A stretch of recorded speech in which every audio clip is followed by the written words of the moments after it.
StrayAllDay.com.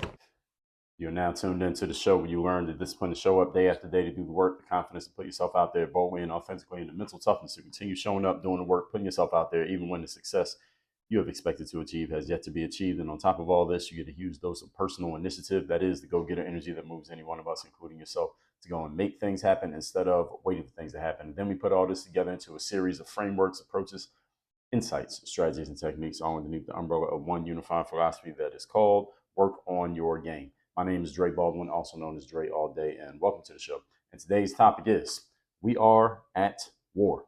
Before we get into this, I remind you all of two things. First of all, my daily motivation and Monday motivation messages guaranteed to have you focused, sharp, and on point to start your day or your week, respectively. All you got to do is be a member of my text community, which is free to join. Just text me at my number 305-384-6894.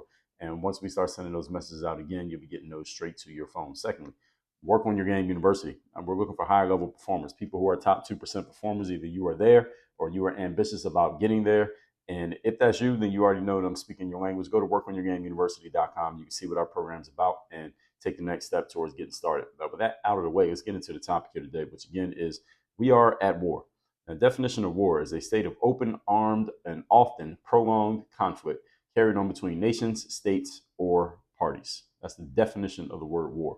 And I'm making this masterclass episode to let you know that we are at war these days, and albeit we're not at the type of war that most of you would think of when you think of the word war. Most of the time when people hear the word war, they're thinking tanks and guns and military soldiers running around. We're not in that type of war, at least not yet.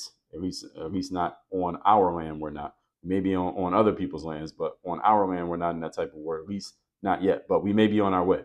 We may be on our way to that. But the type of war I'm talking about here is a prolonged conflict, and it's not necessarily killing people, the war that we're at. It is a prolonged conflict, and there are different parties involved. And today I'm going to explain what these wars are that we're at, because more than one of them that's happening.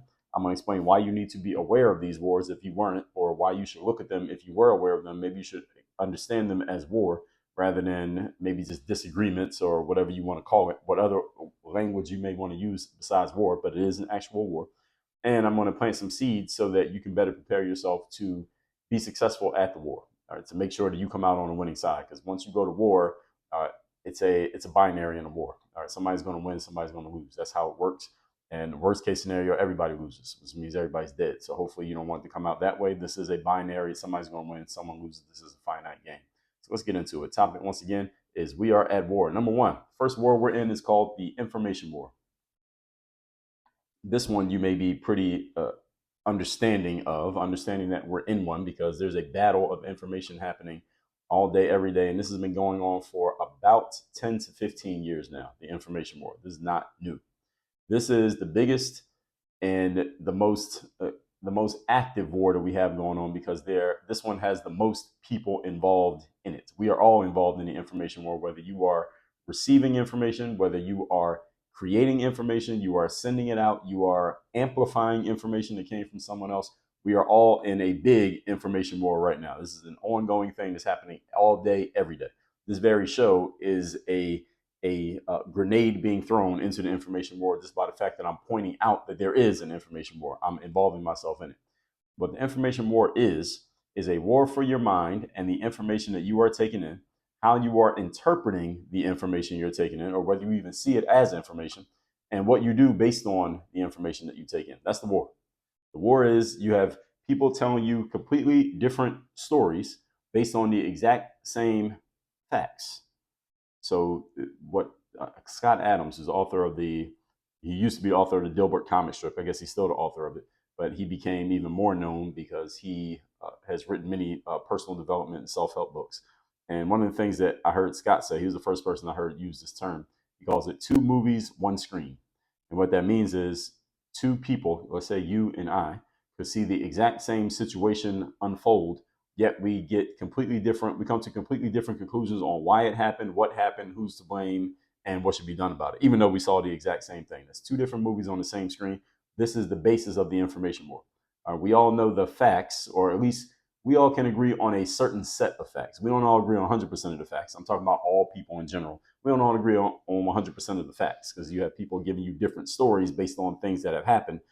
But we are, even the stuff that we do agree on, the facts that we do agree on, we're still coming to completely different conclusions on what happened, why it happened, what we want to call it, who did it, who's responsible, and what should happen because of it. And if you can think of any situation in your life, you probably notice this. And I'm talking in the big picture, like things that most of society understands, at least here in the United States.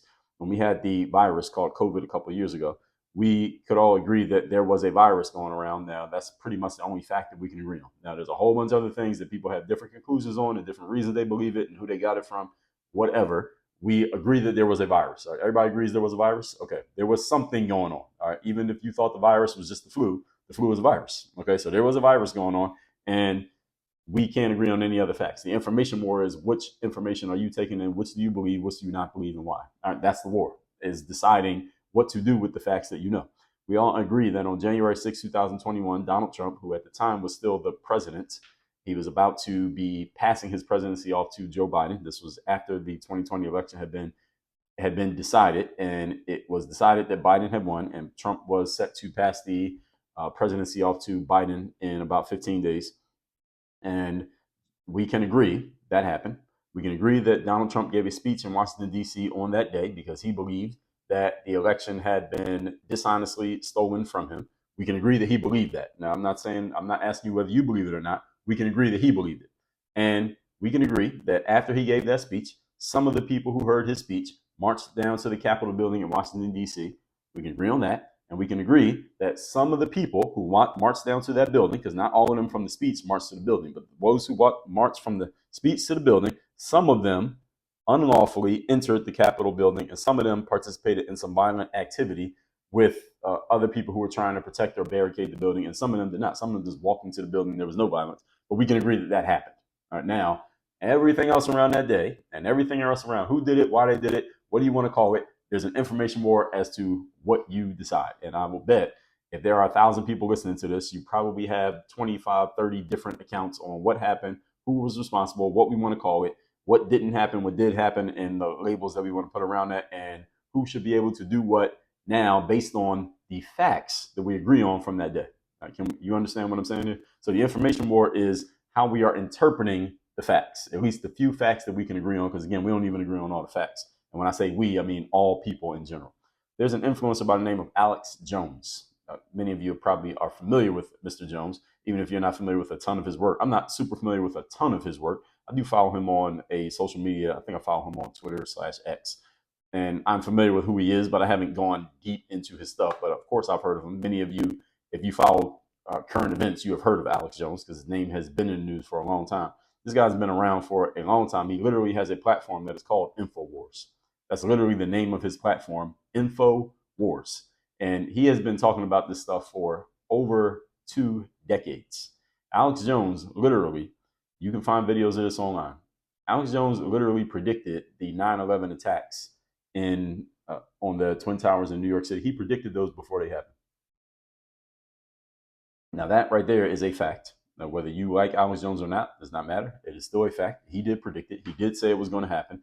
And he was starkly accurate as to what would happen. And you can go find a video of him predicting 9/11. He literally did predict 9/11. Now, based on that fact that he predicted it, you can draw your own conclusions as to how he predicted it, why he predicted it, and what else you think about Alex Jones, because the other things that he predicted and said that either have not come true, did not come true, or proven not to be true. And those are all pieces of the Alex Jones story. And when I mentioned his name, many of you probably thought of one of those or some of those things. The point is, he has understood. This is why I'm bringing him up. Alex Jones has understood that we are in an information war. He's understood this way before any of us understood it. He understood it way before everybody did, way before I did even. He knew this was an information war. So I have to give him credit for the concept. Now today, we can see that we are in this information war. It's pretty obvious today. And those of you who maybe you still hadn't thought of it as an info war that we're in today, now that I've explained this, now that you get it, and now you see how people are arguing different perspectives of the same factual experiences, you can see how this is an information war. Because these days, anybody can produce information. Anybody can share information. Anybody can call what they're putting out there information. Anybody can call what is being put out there not information. A lie, a story, whatever people want to call it, fake news, misinformation, etc. People can try to discredit any information that comes out, regardless of where it comes from, because they just don't agree with it. So there's a big war simply because all of us are capable of being involved. And it's very easy to be involved. It doesn't require much investment to get involved in the information war. For example, I can get on social media right now, any social media platform, and say anything that I want, whether it is true or not, whether I believe it to be true or not. And I am contributing to the information war just by getting one person to listen to what it is that I had to say. You can do the exact same thing. That's why this is the biggest war, because everybody's in it. Even if you are just consuming it, you are in the war. Just the fact that you're there, you're in the war. So how many of you have been given some information by someone somewhere that you later found out it was completely untrue? Let's just say in the last 5 years. How many of you have been given some information and you found out, okay, what this person told me was not true, and now I understand is not true? Whether they were misleading you on purpose, they knew they were lying to you, or they believed they were telling you the truth and it ended up not being true. Either way, you were given some bad information. Any of you have had that happen? How many of you have made the mistake on acting on inaccurate information? So someone gave you some information, you behaved as if that information was true, and you later found out that the information was false. And then you realize, damn, I shouldn't have acted on that. I was just talking to a member of our university today, telling me a story about something that they did in business where they were given some information by the person they were doing business with. Turns out the person was giving them bad information, or they only gave them half the information. And then when it's time to execute, that half of the information that they were not told, or the bad information, whatever you want to call it, they were told, ended up hurting the member, my member that I'm referring to, hurting them business-wise because they weren't given all the information. So they had acted on some inaccurate information. Again, whether they were intentionally misled, or they were, what do we call it, lied to by omission, or it was something else. I don't know. I'm still trying to gather information from this person. I just sent them a message and asked them a question to find out how the thing that happened. The point is, they were given bad information. Whether it was on purpose or not, it was still bad information because it ended up hurting them. So how many of you have found yourself anytime in the last 5 years frustrated by your understanding that people were spreading propaganda or lies to others, and you saw other people falling for it? How many of you have seen someone you knew, you could tell, it was obvious to you, this person is spreading something that is not true, and people are accepting it, and it may have annoyed you or at least caught your attention? Now, I can raise my hand to that because one of the reasons that I talk about these things on this very platform is because I see people spewing bullshit, and I will come on here and tell you that is bullshit, why is bullshit, and I will correct the bullshit from my perspective. So I see this happening all the time. It's one of the reasons why I talk about this. So how many of you have in your adult years really realized that many years ago you were handed information that was not true by people who had conscious intentions of deceiving you? How many of you had that happen? You had somebody tell you something years ago that was not true, but you didn't realize it wasn't true until years later. You're like, oh, you know what? That person was lying to me. How many of you had that happen? I bet most of you can answer affirmatively to every question that I just posed. I'm sharing all that to say, I'm giving you these examples to help you understand.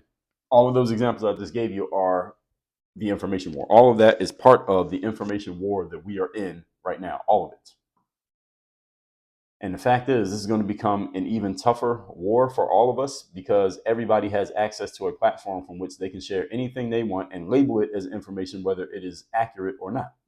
So the war of the mind is really the war that you're in right now, and to make sure that you are not accepting information that is not true. Your job is to vet any information that comes your way to find out if it's true or not.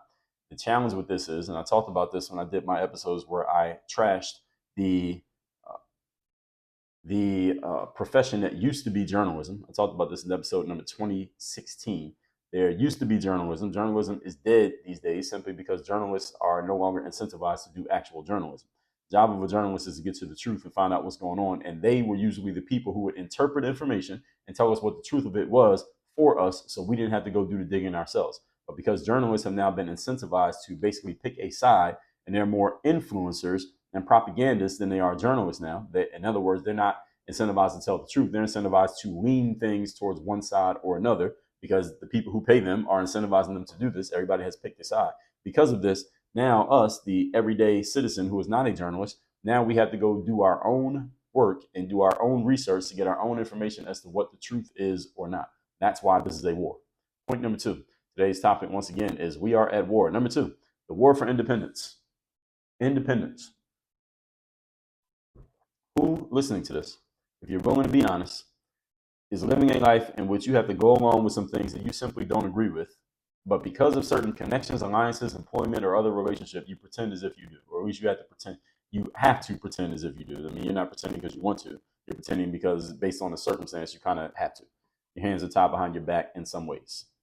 Does anybody fit that description? You're doing some things that you're going along where you have to go along with some things. Oh, let me say that again.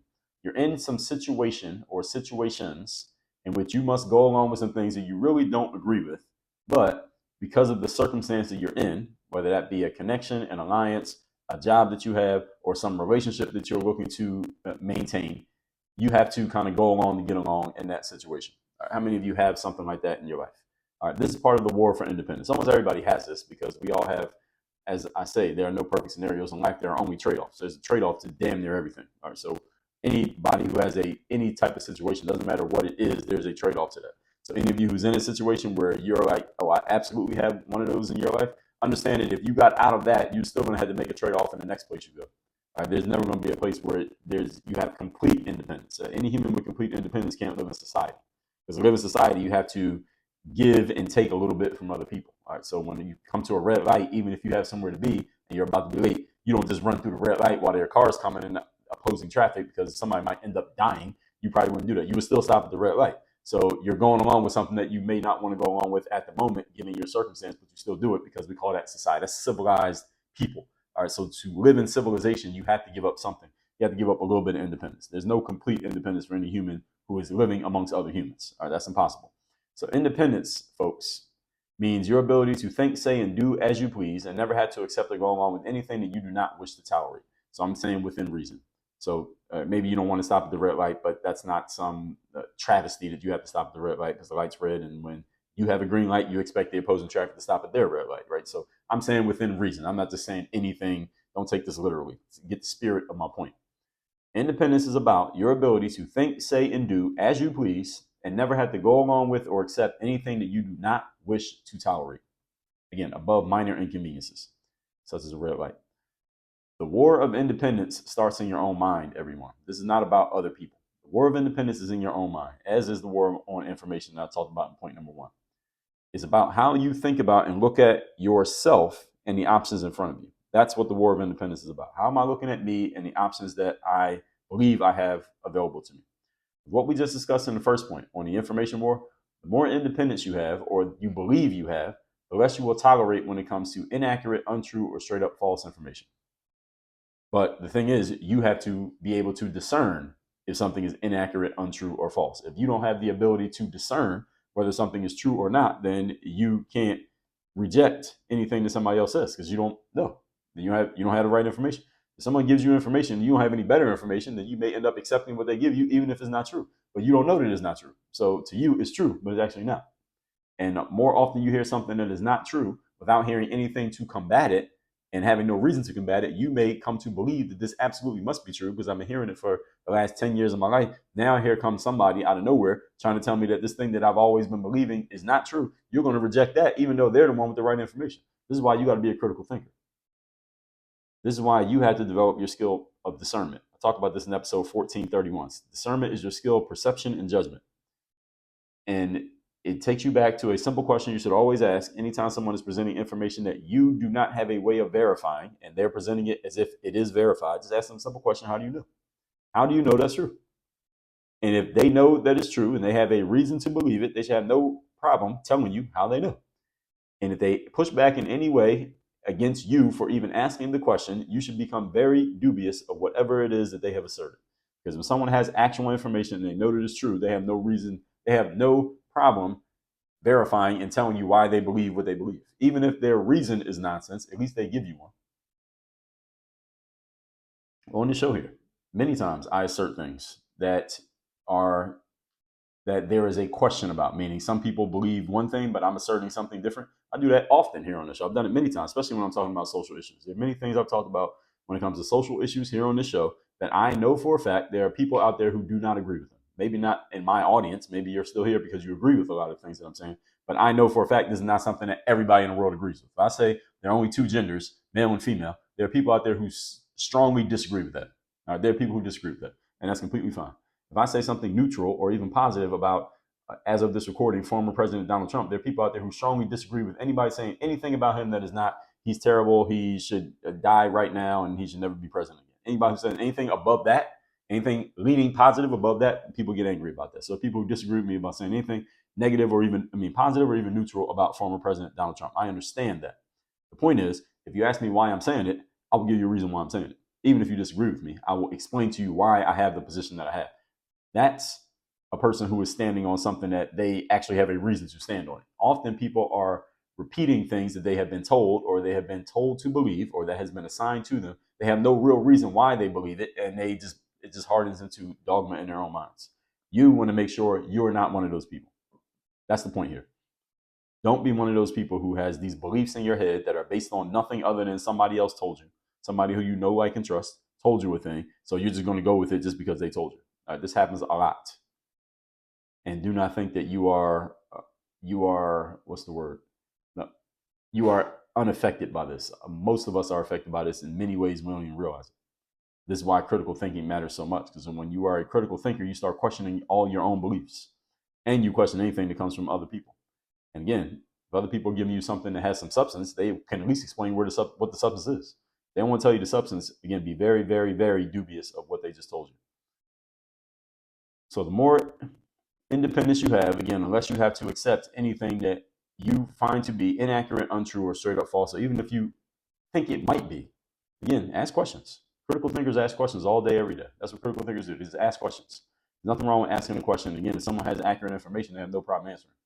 So what you should be wary of is someone who won't answer a question after they just presented something as if it was true. That's the person you should be very, very afraid of, because they will push things down your throat and force it on you, even without being held accountable to explaining how they know that or why they believe it to be true, because often it's some bullshit. So if you remember the Dave Chappelle show, there's a comedian by the name of Dave Chappelle. Some of you know him. Some of you are maybe lightly aware of Mr. Chappelle. It's okay. Back in the day, Dave Chappelle had a sketch comedy show on Comedy Central. It was about 20 years ago. And some of you may remember the show. But he had a skit on his show that he would do every few episodes. It was called When Keeping It Real Goes Wrong. You remember the skit? When Keeping It Real Goes Wrong. If you saw the Dave Chappelle show, you know what I'm talking about. If you didn't see it, it's completely okay. So keeping it real, by the way, for those who are not familiar with the language, keeping it real is something that, for the most part, it originated in the Black community. And it's a saying that people use when they are just saying, hey, I'm going to be as authentic as possible. That's what keeping it real means. People use it in that way as a colloquialism. Often people say keeping it real when they actually might be lying. But the whole point is being as authentic as possible. That's what it's supposed to mean. Okay, so in one of these skits on the Dave Chappelle show, there was this guy, and again, this is a comedy show, by the way. So there's this black guy. He's working in this good corporate job. He's the only black guy in the office. He's working with all these other corporate suits, and they're all these older white guys. Basically what you would imagine when you think corporate America. And one day, this black guy decided that he was going to keep it real at work and stop basically code switching and playing the corporate game with these old white guys that he was working with. So in this one meeting at work, again, this is a comedy show, this black guy decided he wasn't going to accept any kind of verbal slights or any backhanded talk or perceived disrespect from these white corporate guys that he was working with. And he starts cussing them out in the middle of the meeting and says, well, fuck that. I'm not being a nice guy. I keep it real. And he's going off and just cussing these guys out at work, which he probably shouldn't have done, because he ended up, the sad ending to the skit is that this guy ends up losing his job and he has to move back home with his mom, and he just becomes a complete loser because he lost his job. He lost his career. The whole point is, the reason I'm bringing all this up is that this guy was deciding to exert his independence, but he was doing it in a way that, again, he couldn't really afford to in that position, and he ended up losing everything that he had. The point being, I just thought of that. It's just a funny thing when I was coming up with my notes for this episode. But sometimes you can't keep it real because of the situation that you're in. But in your mind, you're thinking about this. The whole point is this is the war for independence. So this guy, he kind of got a little bit of independence, but he had to accept the trade-off of, okay, you can keep it real at work. You're independent enough to do that, but now you don't work there anymore. So how real do you want to be? And how much real can you afford? That's really the question you should ask yourself. Point number 3, today's topic, once again, is we are at war. Number 3, the war for limited resources. Now, it is true that we live in a world of abundance. Many of the things that we think exist in limited resources actually do exist in abundance. Things that we think are scarce, such as money, are available in abundance. So if I make $100, it doesn't stop you from making $100 or $1,000. There is no amount that you can acquire at which point there will be no more to get when it comes to money. However, there are some resources that are actually limited, and they do exist in a tangibly limited amount. For example, at a company, I was just bringing up in the Dave Chappelle show, there was a corporate company. There's only one CEO of a company. I don't know of a company that has co-CEOs. There's not no such thing as a co-CEO. So if there's a promotion available at your job, for example, not everybody can get the promotion. If it's one promotion, there's one promotion. Not everybody can get it. Although 30 people might want it, only one person is going to get it. So if you're out at the bar, for example, and there's a pretty girl sitting at the bar, she may go home with one of the guys at the bar, but not all the guys at the bar. So not everybody can get that one girl. That doesn't mean there aren't other girls out there, but there's one girl at the bar. Only one person is going to get that one girl, if anybody. In sports, for example, at the end of a season, there's one champion. There's not two. There's not a co-champion. There's one champion. Not two, not four, one. In this sense, folks, when you're dealing with tangibly limited resources, it is player versus player, team versus team. And there is a winner, there is a loser. It's a black and white finite game. So when it comes to success, understand that sometimes everybody can be successful and sometimes not everybody can be successful. Somebody got to win, somebody got to lose. I was in a boxing gym this morning and I was sparring with another guy. That was a real life boxing match. There'd be a winner and there would be a loser. There are some cases where there's a draw, but most of the time there's a winner and a loser at the end of a boxing match. That's the way it works. Not everybody can win at the same time. My suggestion with this idea in mind, folks, is that you prepare yourself to best compete against anyone who may also be interested in what you are interested in. So if someone else is trying to talk to that girl and you think you might want to talk to the girl or any girl, you better prepare yourself to outcompete your competitors, just in case you need to. And there are some aspects of life where, hey, you can collaborate and everybody can work together and everybody can win. Yes, this is true. And there are also aspects where there's competition and everybody ain't winning. Can we all just get along? No. All right, somebody got to lose. So just in case, all right, there's not enough to go around for everybody to get some or to get one. You better be ready to win. You better be ready to take whatever it is that you need to take. If only one can win, make sure you're prepared to be that one. And if it so happens that everybody can win, all right, just make sure that you're winning first. All right, you just want to be in a position just in case. As we say, better have it and not need it than need it and not have it. Let's recap today's class, which is we are at war. Definition of war: the state of open, armed, often prolonged conflict carried on between nations, states, or parties. So this masterclass is about letting you know that we are at war these days. You might not feel like it's a war because there are no tanks and guns and bullets and bodies dropping, but it's a different type of war. You need to understand it and be best prepared to combat. Go to combat because you're in combat right now, whether you know it or not. So I'm suggesting you wake up. Number one, information war. All right, this is the war for your mind. What is going on in your mind? What information are you taking in? What do you believe? What do you not believe? What do you question? Why? What have you accepted? And how are you acting based on that information? Number two, the war for independence. Independence is about your ability to do, think, act, and say as you wish without tolerating or going along with anything that you don't want to. Now, understand complete independence is not really a realistic thing for any human to aim for because when you're in civilization, you have to deal with other people, which means there's a give and a take. I mean, above reasonable things like stopping at a stoplight or saying please and excuse me to other people or not taking food out of somebody else off of somebody else's plate in the middle of a restaurant. What independence are you willing to pay for? Independence comes at a cost. As I just told you a few episodes of this show, that was episode number 3022. Freedom is not free. Independence is a form of freedom. It is not free. It comes at a cost. Number three, war for limited resources. There are some resources like money that exist in abundance. There are other resources like people, promotions, a car, for example, that may exist in limited quantities. Not everybody can get one. Not everybody can have it, at least not all at the same time. And not everybody can go first. So in case you're in a situation where everybody cannot win, make sure you're prepared to be the winner. And if it just so happens that everybody can win, are all good for you. But again, better have it, not need it, than need it, not have it. We are at war. You better be prepared for combat. Make sure you go to workonyourgameuniversity.com, folks, so you are a member of my university. We're looking for top level, top 2% performers. If that is you, then you're the person who I'm talking to. If that's not you, or you're not the person who I'm talking to. But if you are, then you already know you should be there right now. Again, that's workonyourgameuniversity.com.